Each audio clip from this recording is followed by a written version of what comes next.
Hello, and welcome to Improving Preschool Transitions. Here is a quick list of what we will be covering during today's webinar. We want you to keep in mind that an intentional preschool staff member is able to reach all children. We know that staff's understanding of the children are built upon what they know about the child's interest, experiences, and skills. So the very first thing we want you to think about when it comes to improving transitions is who is the child? What do they like? What are they good at? What do they need support with? Children are required to transition all the time, all throughout the day. So let's dive in and see how we can help them be more successful. First off, I want you to take a minute to think about what does transition in the early childhood classroom mean to you? We hear the word transition all the time, but it may not have the same connotation for everyone. So just take a second to think about how do you yourself define transition? Now, let's look at an official definition. Simply put, a transition means a change. It's a passage from one state, stage, subject, or place to another. They happen multiple times over the course of a school day and can make or break a child's day. There are things we need to consider when we talk about transition in the early childhood classrooms. Transitions, so stopping one activity and starting right up with another, that's very tough on young children, particularly when you're going from a preferred activity to a non-preferred activity. Children live in the moment and they really don't have a concept of time. So when you say we're going to line up in 5 minutes, 5 minutes really doesn't mean anything to them. Sometimes they don't have the language skills to say, I need a few more minutes. I just want to finish this. Or I don't understand what you said. But learning to make transitions successfully is an important developmental steps. There are natural transition times, those you can plan for, and then there are unexpected transition times. How you plan for them will determine if they are productive or if they could possibly be reasons for behavior issues. So this is why we work on transitions. Always remember, saying just a minute means nothing to a child of this age. So we need to provide supports to allow them understanding of what we are asking of them. So let's start off with, think about what transitions are part of your school day. Some of them are pretty obvious. Coming to school, getting from the car or the bus to the classroom, going outside to play and then coming back in. But think about the smaller transitions, such as going to a group or leaving a group, going to and coming back from the bathroom, switching groups, cleaning up, getting ready to go home, walking down to an art room or to a lunchroom or to the gym for gross motor. Think of how many times a day students are asked to make that change and transition. So remember, a transition refers to a change. So this could be, who is the teacher or staff member providing a service? What activities are available? The location of where those activities are. So there are 3 types of transition. Activities, which are within a given setting, so such as a snack to the playground, playground to large group, circle time to small group. Then there are between multiple settings. On the same day, a child may go from home to school, school to after school program, or school to home. And then there are between programs. Birth to 3 to preschool, preschool to elementary. Today, we're going to focus on transition between activities. So while a transition means change, a big part of transition so often is waiting. Think about it. Are you an impatient waiter? I am, and the very idea of waiting around with nothing to do makes my skin crawl. But as adults, we stand in line and we check our phones. We go through a mental to-do list. We talk to the person behind us. Basically, we are using coping strategies to fill the time. Our preschoolers will do the same, which is try to fill the time, but they may do it in ways that we don't appreciate. They do not yet have the strategies that will keep them appropriately occupied during this time. So we need to make sure we are teaching and keeping them engaged during transitions to avoid that challenging behavior trap. I want you to think about how you feel during situations where you just have to sit and wait. Think about when you're stuck in traffic. Your inner dialogue might say, why do people not know how to drive?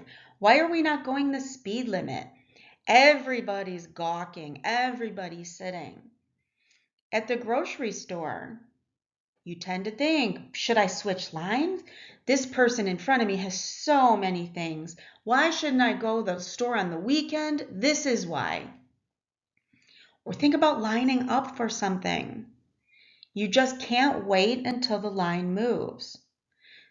So when children are in line, they're kind of thinking the same thing. Everybody's going to get the next activity from me. Or I just want to get something to eat. Why am I just standing here? Okay. Or even that person better not get in front of me. So think about the amount of time that children wait during all your transitions, either before, during, or even after. It takes all staff to help make sure that transitions run smoothly. You are the ones with the most direct contact with students, so you are invaluable in interacting with the students and keeping them engaged during transition time. Just a quick reminder, Eckers requires that there is no more than a 3-minute wait time in order to score a 7. A wait time of 10 minutes will result in a score of 1. The time is not cumulative, but that 3 minutes goes really quickly if the children aren't engaged. So remember, we talked a little bit ago about how many transitions happen in the classroom. The day is filled with transitions. Some are natural, some are planned, some are unexpected. When children have to wait during transitions, even 1 minute can seem like a long time, and they will find something else to do. And as we know, what a child finds to do to fill their time isn't necessarily what we want them to do. So remember, a schedule is never set in stone. It may need to be tweaked, especially if you start to see behavior issues with students. Take some notes to detect patterns and share them with your teacher and the rest of the classroom staff.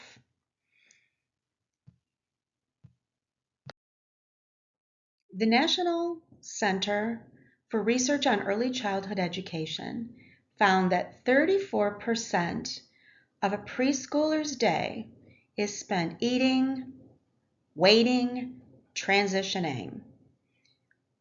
87% of that time has no learning activity involved.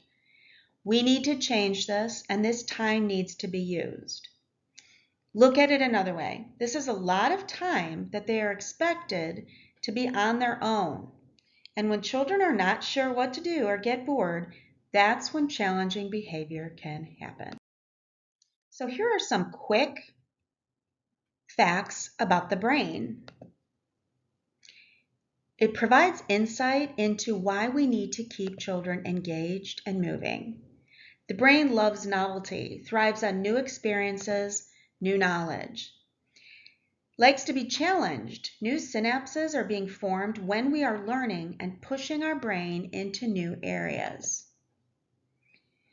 In the first 2 years of life, the brain triples in size. Today, children are spending on average more than 40% of their day with a screen. So we have to make sure that we are providing a sensory stimulating, lots of movement for gross motor and fine motor development. We are creatures of habit. We know that it takes 21 days to build a habit, and it's extremely hard to break. Think about yourself personally. When something throws your schedule off, what happens to your emotions, body, and mood? What we don't want is for children to get into a habit of inappropriate behavior during that transition waiting time. When you are having a rough day, who do you vent to? We all have relationships that we seek out, and children need the same thing. Someone, staff member that they can trust, who will be consistent and caring. We all have to have basic needs met to do anything. The brain thrives on both active and quiet periods. So do you ever have a moment when you know that you just need quiet? Or when you change a song that's playing in the classroom and the whole mood changes? And we have to practice skill. We can't be expected to succeed the first time, and neither can our children.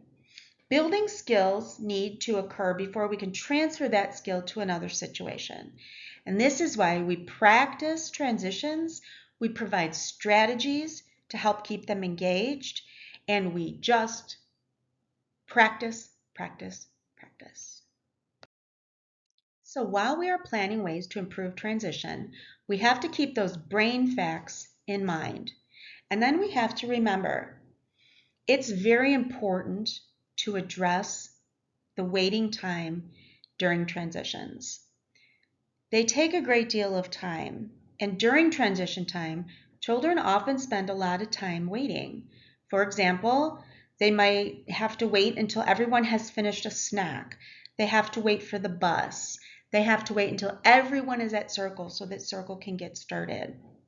Some children and adults have stressful and frustrating experiences during transition between activities, such as children arguing over who took out what toys and should have to put them away, or children not knowing where to put certain toys when they are done with them.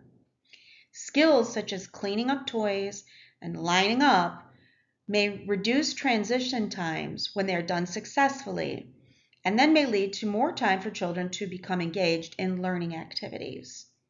As children become independent and are taught what they should be doing and understand and comprehend what they should be doing, we are less likely to see problem behaviors.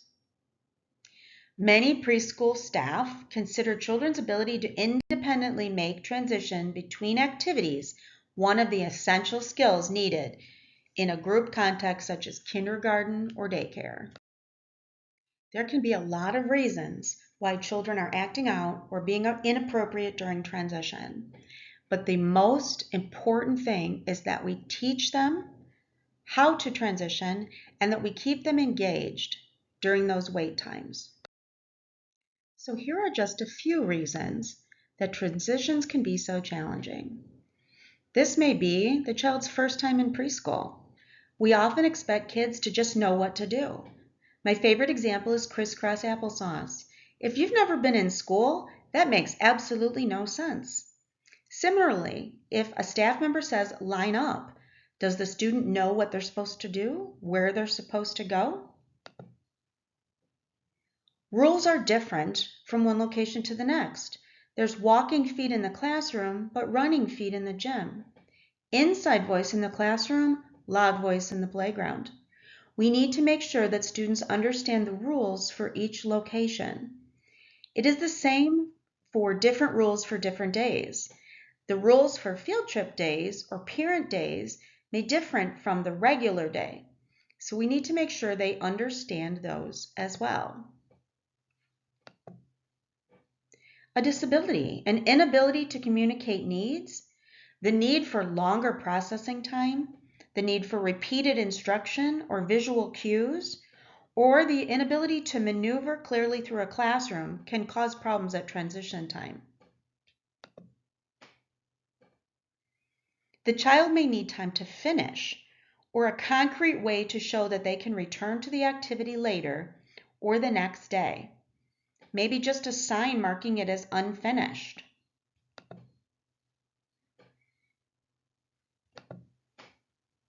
Transitions without warnings are the easiest ones to solve because as a staff member, we give the warning.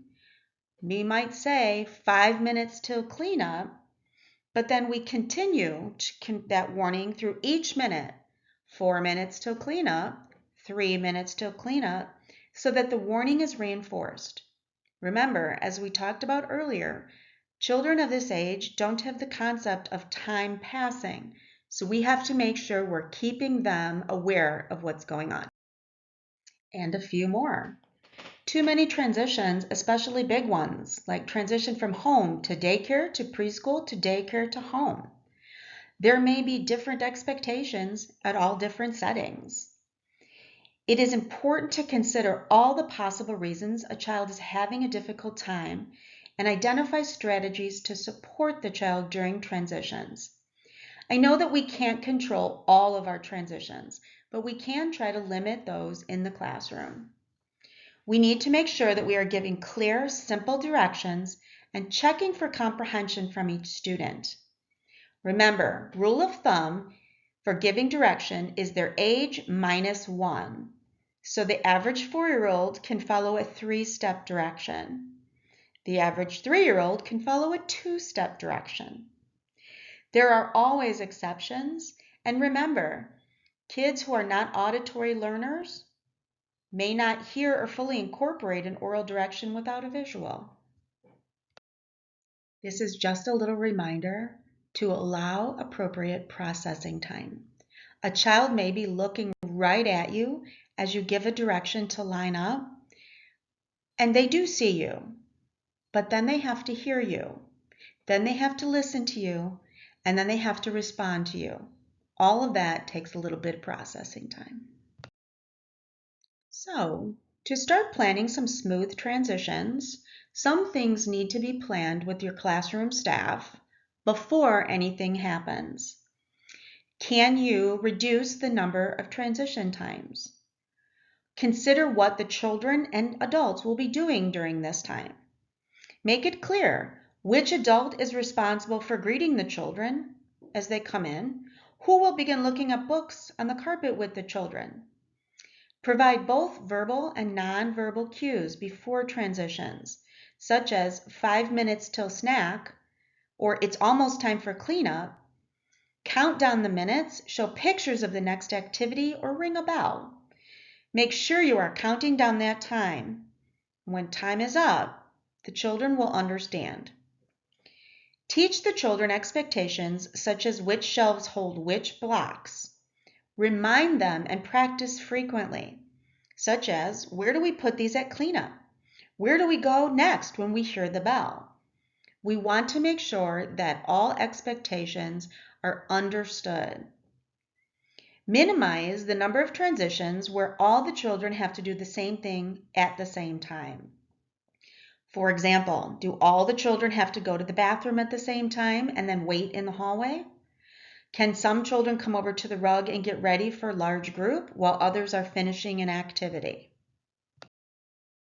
A few strategies that support a smooth transition. When children are singing songs or playing word games, doing finger plays, the time passes more quickly, especially when they have to wait for long periods of time for new activities to begin, and they'll be engaged and learning while they're waiting. Plan a gradual increase or decrease in the level of activities, such as outdoor play followed by snack, and a good balance of active and quiet, such as center time followed by story time. Always allow children adequate time to finish projects or activities so they do not become frustrated by the activities ending too soon. When it is not possible for them to finish, find a way to save it for later. Plan something for those children who finish an activity quickly so they are not waiting without something to do. For example, if some children finish cleaning up and getting to large group quickly, could they look at books or do a puzzle while they wait for other children to finish cleaning up? Often, challenging behavior happens because children are unsure of what to do. They may not remember the next step or where things go. So they do what they want or what they think you want. Make everything very clear. Break down the steps for those who need it, or even post visuals of the steps that children can look at independently. One of the most important ways to encourage successful transition is positive attention or feedback. During and following smooth transitions, make sure that you tell children how you noticed how well they did. For example, the times that children pick up toys without much prompting, tell them it shows how well they take care of their things and how much you appreciate that they work independently. Give very specific positive feedback after transitions, such as Nicholas and George did a great job cleaning up the block area and moving to the carpet. We want to promote independence in the classroom as much as possible, not just during transitions, but during all times during the school day. Allow children to move individually from one area to another when they complete an activity, such as children finish snack, they can be encouraged to go to the carpet and choose a book. Or as children finish putting away their coats and backpacks, they can be encouraged to go choose a puzzle. Teach children to help others, such as having children move as partners from one activity to another, or ask one child to help another, maybe gather his or her backpack, show how to ask for help. And then help children self-monitor during transitions. Ask them to think about how quickly or quietly they moved from one activity to another and what they could be doing differently. So take a minute to think about which transition time during the day you find the most troublesome, because this is the one you're going to want to focus on first. Teach those expectations and then engage them throughout. For example, in my classroom, the most difficult was gross motor time down at the gym. We had to walk down the hall, and the class before us was not always finished. So we started to do things like pass a ball down the line, and as a child held the ball, they could say what they wanted to do at gross motor today. They could act out what they wanted to do or simply tell us. It was just a way to keep them engaged during that wait time. So there are things you can do to help make the transition and the wait time more successful.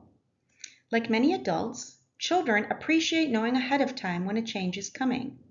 Some find it especially challenging to switch immediately to a new activity if they're doing something they're really enjoying. So make sure you do transition warnings, whether it's the flipping of a light, walking around with a timer, or showing a visual. Let them know that the transition is coming. Literature reports that many individuals respond to music. So sing your directions. Sing that it's transition time. Have them sing it back. Use distractions. So show them something outside, such as a cloud, and ask them what it looks like. Hide something very small that they have to look for during hallway or bathroom transitions. For example, hide a Lego minifig, and only with their eyes they have to find it. The most important thing is make sure you have their attention, whether it is eye contact, a hand on their shoulder, or asking them to repeat back what you've just said. We talked about how they see you, then they hear you, then they listen to you, and then they respond. So you have to make sure they're going through those steps and understanding what's expected. Just saying the direction and assuming it's gotten through is frustrating for everyone. And remember, for all the times that something has gone wrong, there are many, many times that it's gone right. So don't lose those opportunities to be really enthusiastic about it and give the direction, clean up. And then make sure you praise. I like how you handed over the iPad right away and started washing your hands. That was great following directions. Now we have more time to eat. Here's a little activity called What is the Problem? Please pause the recording to read the scenario and come up with some possible reasons for Michelle's behavior. So I'll give you a couple that I thought of. The time is too short and Michelle barely gets into her play when it's time to clean up. She needs more warnings to anticipate cleanup time. She does not like group time. It might be too long, too difficult, etc. She does not understand what it means to clean up. She doesn't know how and where to put the toys away. Before we can solve a problem, we have to know the why. What is the problem? Why are they acting that way? And then we can come up with transition strategies to make it more successful. And here's another scenario. Pause the recording to read about Jim and then come up with some possible reasons for Jim's behavior. So again, I'll give you some things that I came up with. Jim is new and he doesn't know the schedule yet. The time is short and Jim barely got into playing in the sandbox when it was time to clean up. Jim needs more warnings to anticipate cleanup time. Jim does not like the activity that follows outdoor recess time. Or Jim does not know why Miss Johns wants him to come with her and assumes he has done something wrong. Again, when we figure out why they're having difficulty, it's much simpler to come up with ways to make it easier. So for those children who are really still struggling, some children just find it difficult to cope with transitions, and this can lead to challenging behavior. So when an individual child continues to have ongoing challenging behavior, it may be necessary to come up with an individual plan for that child with your teacher and your classroom team. It's always a team effort.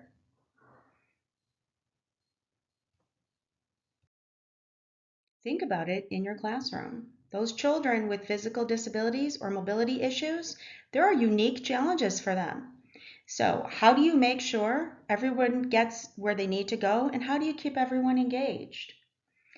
Think about it. Do we have enough helpers to help clear a path? Do we get our student in a wheelchair or a walker started first? Please do not always have the classroom move first and then the kid who needs assistance always going last. That's unfair to the children and it's very ostracizing. If they are the line leader, then let them lead, but you need to make sure that the transition path is clear. It's a good idea to make sure that we have multiple transition choices.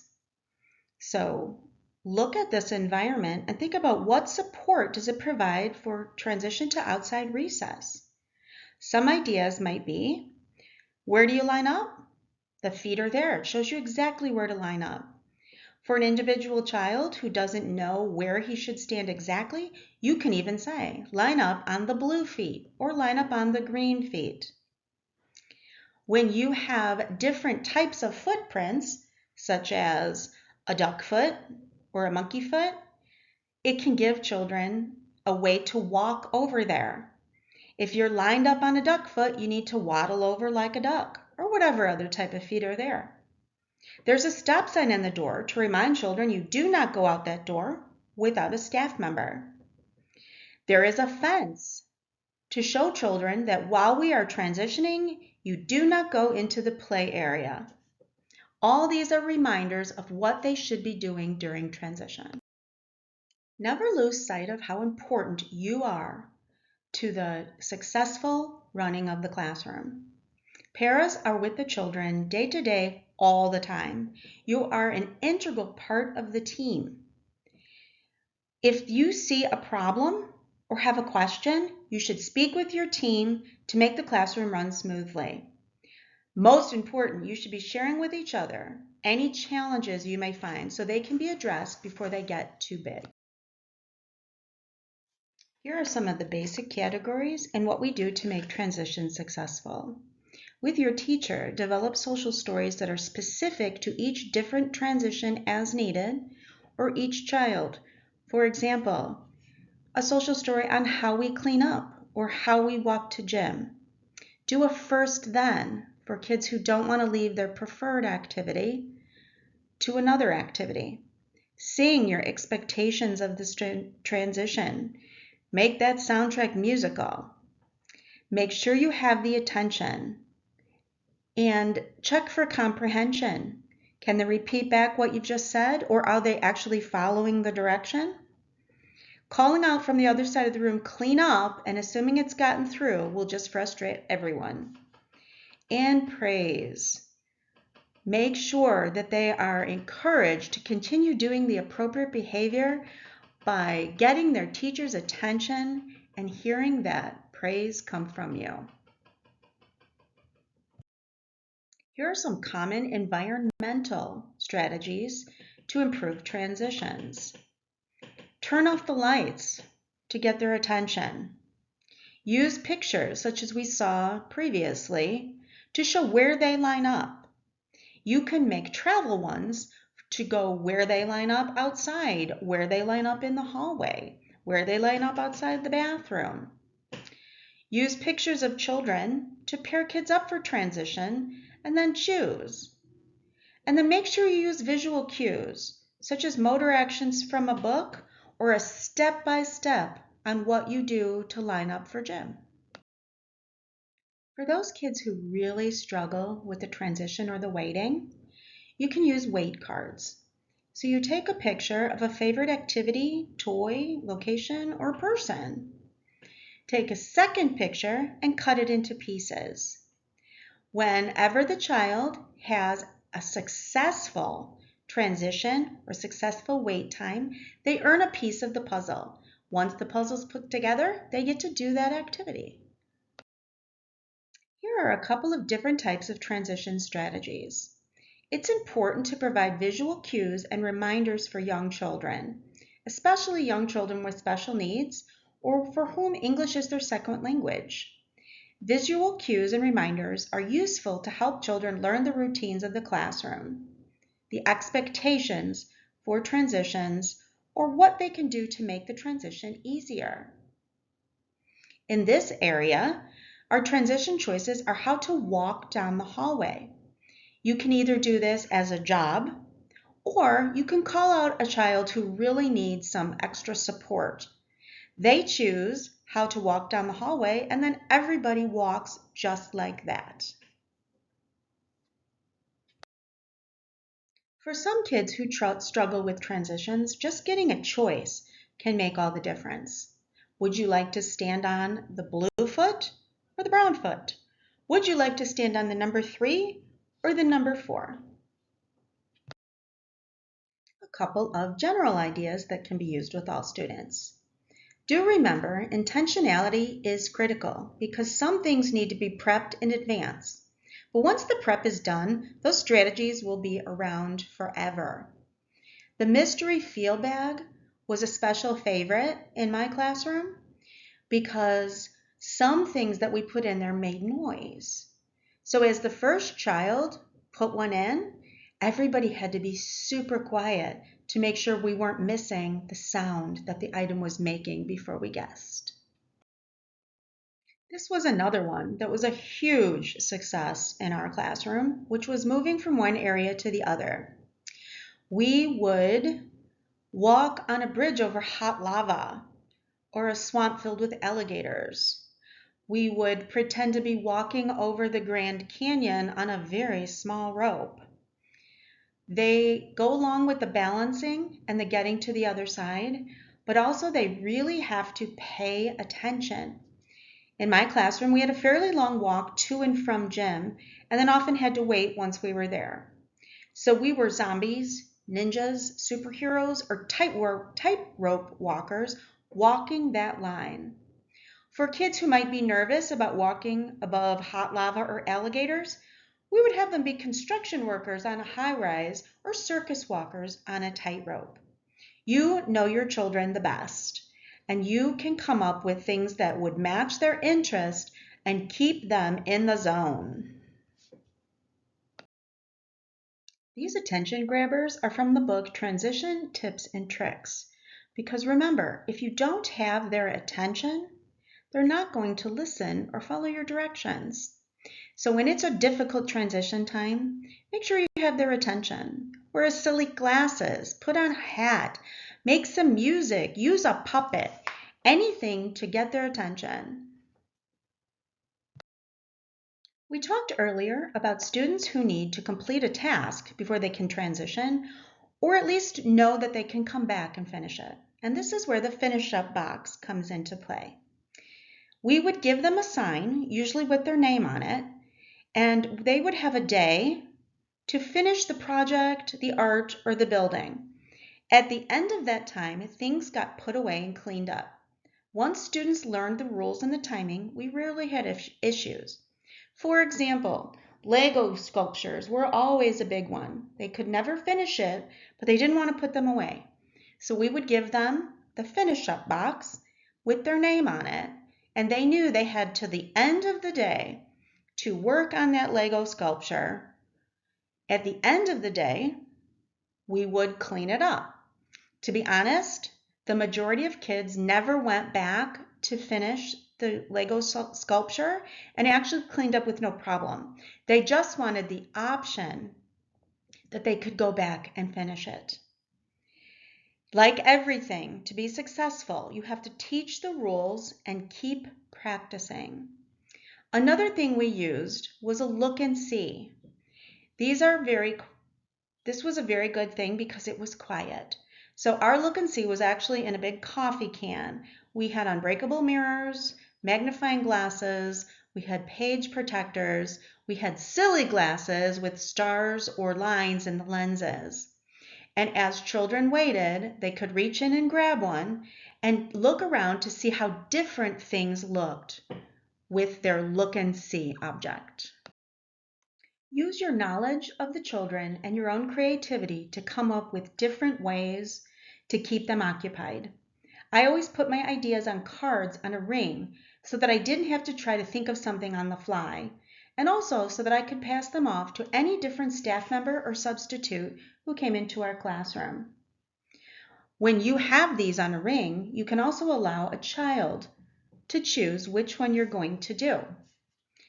You might need to do a little bit more prep work in the beginning, but you'll have those strategies forever.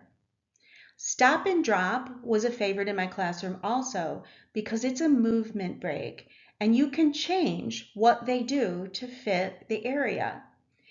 When we would be coming back from the bathroom, we could have the kids run in place. If we were transitioning from the art room, which was right next to the library, we would tiptoe. But we would ask them to swim or clap, jump or fly, and always end up with, and then I stop and then I drop, and they would sit on the floor.